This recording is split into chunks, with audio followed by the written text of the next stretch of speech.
گھر میں داخل ہونے کا طریقہ۔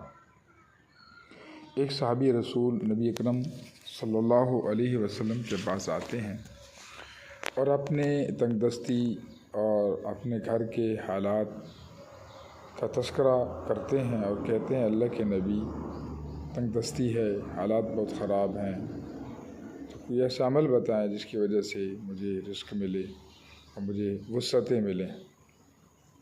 تو نبی اکرم صلی اللہ علیہ وسلم فرماتے ہیں، اس کا مفہوم ہے جب بھی گھر میں داخل ہو اور جتنی دفعہ داخل ہو، گھر میں داخل ہوتے ہی اونچی آواز سے سلام کرو، السلام علیکم ورحمۃ اللہ وبرکاتہ۔